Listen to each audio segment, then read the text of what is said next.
It's not light the startup ಸ್ನೇಹಿತರೆ, ಎಲ್ಲರೂ ಹೇಗಿದ್ದೀರಾ? ನಾನು ಕರ್ತನಲ್ಲಿ ಸಂತೋಷವಾಗಿದ್ದೇನೆ. ಈ ದಿನ ನಾವು ಕೀರ್ತನೆಗಳು 119ರಲ್ಲಿ 129ನೇ ಭಾಗದಿಂದ ಮುಂದುವರೆದು ಧ್ಯಾನ ಮಾಡುವಂತರಾಗೋಣ.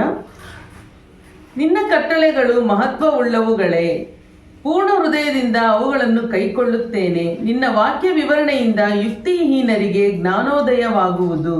ನಾನು ಬಾಯ್ದೆರೆದು ಏದುತ್ತಿದ್ದೇನೆ, ನಿನ್ನ ಆಜ್ಞೆಗಳನ್ನು ಲವಲವಿಕೆಯಿಂದ ಆಶಿಸುತ್ತೇನೆ. ಅಭಿಮುಖನಾಗಿ ಕರುಣಿಸು, ನಿನ್ನ ಹೆಸರನ್ನು ಪ್ರೀತಿಸುವವರಿಗೆ ಹೀಗೆ ಮಾಡುವುದು ನಿನಗೆ ವಿಧಿಯಷ್ಟೇ. ನಿನ್ನ ನುಡಿಗನುಸಾರವಾಗಿ ನನ್ನ ಹೆಜ್ಜೆಯನ್ನು ದೃಢಪಡಿಸು. ಯಾವ ಅನ್ಯಾಯವಾದರೂ ನನ್ನನ್ನು ಆಳದಂತೆ ಮಾಡು. ನರರ ಬಲಾತ್ಕಾರದಿಂದ ನನ್ನನ್ನು ಬಿಡಿಸು, ಆಗ ನಿನ್ನ ನೇಮಗಳನ್ನು ಕೈಕೊಳ್ಳುವೆನು. ನಿನ್ನ ದಾಸನ ಮೇಲೆ ನಿನ್ನ ಮುಖ ಪ್ರಸನ್ನತೆ ಇರಲಿ. ನಿನ್ನ ನಿಬಂಧನೆಗಳನ್ನು ನನಗೆ ಕಲಿಸು.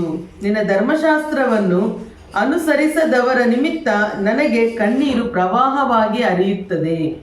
ಯೆಹೋವನೇ, ನೀನು ನೀತಿ ಸ್ವರೂಪನು, ನಿನ್ನ ವಿಧಿಗಳು ನ್ಯಾಯವಾಗಿವೆ. ನೀತಿ ಸತ್ಯತೆಗಳಿಂದಲೇ ನಿನ್ನ ಕಟ್ಟಳೆಗಳನ್ನು ಸ್ಥಾಪಿಸಿದ್ದಿ. ಮತಾಸಕ್ತಿಯು ನನ್ನನ್ನು ದಹಿಸಿಬಿಟ್ಟಿತು. ವೈರಿಗಳು ನಿನ್ನ ವಾಕ್ಯಗಳನ್ನು ಮರೆತು ಬಿಟ್ಟಿದ್ದಾರಲ್ಲ. ನಿನ್ನ ನುಡಿಯು ಪರಿಶುದ್ಧವಾದದ್ದು, ನಿನ್ನ ಸೇವಕರು ಅದನ್ನೇ ಪ್ರೀತಿಸುತ್ತಾರೆ. ನಾನು ಅಲ್ಪನೂ ತಿರಸ್ಕಾರ ಹೊಂದಿದವನೂ ಆಗಿದ್ದೇನೆ, ಆದರೂ ನಿನ್ನ ನೇಮಗಳನ್ನು ಮರೆಯುವುದಿಲ್ಲ. ನಿನ್ನ ನೀತಿಯು ನಿತ್ಯವಾದದ್ದೇ, ನಿನ್ನ ಧರ್ಮಶಾಸ್ತ್ರವು ಸತ್ಯವಾಗಿದೆ. ಕಷ್ಟ ಸಂಕಟಗಳು ನನ್ನನ್ನು ಹಿಡಿದವೆ, ನಿನ್ನ ಆಜ್ಞೆಗಳು ನನಗೆ ಸಂತೋಷಕರವಾಗಿವೆ.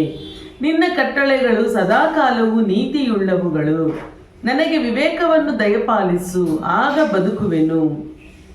ಯೆಹೋವನೇ, ಸಂಪೂರ್ಣ ಮನಸ್ಸಿನಿಂದ ಮೊರೆ ಇಟ್ಟಿದ್ದೇನೆ, ಸದುತ್ತರವನ್ನು ದಯಪಾಲಿಸು. ನಿನ್ನ ನಿಬಂಧನೆಗಳನ್ನು ಅನುಸರಿಸುವೆನು.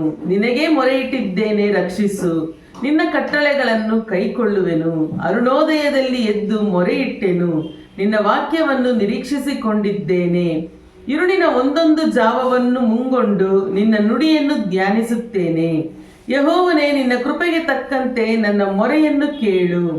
ನಿನ್ನ ವಿಧಿಗನುಸಾರವಾಗಿ ನನ್ನನ್ನು ಚೈತನ್ಯಗೊಳಿಸು. ನಿನ್ನ ಧರ್ಮಶಾಸ್ತ್ರವನ್ನು ಬಿಟ್ಟು ಕೆಟ್ಟದ್ದನ್ನು ಅನುಸರಿಸುವವರು ನನ್ನ ಸಮೀಪಕ್ಕೆ ಬಂದಿದ್ದಾರೆ. ಯೆಹೋವನೇ, ನೀನು ನನ್ನ ಹತ್ತಿರವೇ ಇದ್ದಿ. ನಿನ್ನ ಆಜ್ಞೆಗಳೆಲ್ಲ ಯಥಾರ್ಥವಾಗಿವೆ. ನೀನು ನಿನ್ನ ಕಟ್ಟಳೆಗಳನ್ನು ಯುಗಾಂತರಕ್ಕೂ ಸ್ಥಾಪಿಸಿದ್ದಿ ಎಂದು ನಾನು ಮೊದಲಿನಿಂದಲೇ ಅವುಗಳ ಮೂಲಕ ತಿಳಿದುಕೊಂಡಿದ್ದೇನೆ. ಹಲ್ಲೆಲೂಯಾ. ದೇವರ ಪರಿಶುದ್ಧ ನಾಮಕ್ಕೆ ಸ್ತೋತ್ರವಾಗಲಿ. ಈ ದಿನ ನಾವು ಕೀರ್ತನೆಗಳು 119ರಲ್ಲಿ 129ರಿಂದ 152ರವರೆಗೆ ಓದಿದ್ದೇವೆ. ಸೊ ಓದಿದಂತಹ ವಾಕ್ಯಗಳು ನಿಮಗೆ ಅರ್ಥವಾಗಿರುತ್ತೆ, ನೀವು ಅದನ್ನು ಧ್ಯಾನ ಮಾಡಿರ್ತೀರ ಅಂತ ಹೇಳಿ ನಾನು ವಿಶ್ವಾಸಿಸ್ತಾ ಇದ್ದೇನೆ.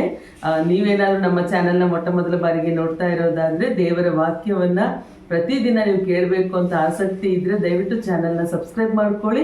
ದೇವರ ವಾಕ್ಯವನ್ನು ನಿಮ್ಮ ಫ್ರೆಂಡ್ಸ್ ಆ್ಯಂಡ್ ಫ್ಯಾಮಿಲೀಸ್ಗೂ ಕೂಡ ಶೇರ್ ಮಾಡಿ. ದೇವರು ನಿಮ್ಮನ್ನು ಆಶೀರ್ವದಿಸಲಿ.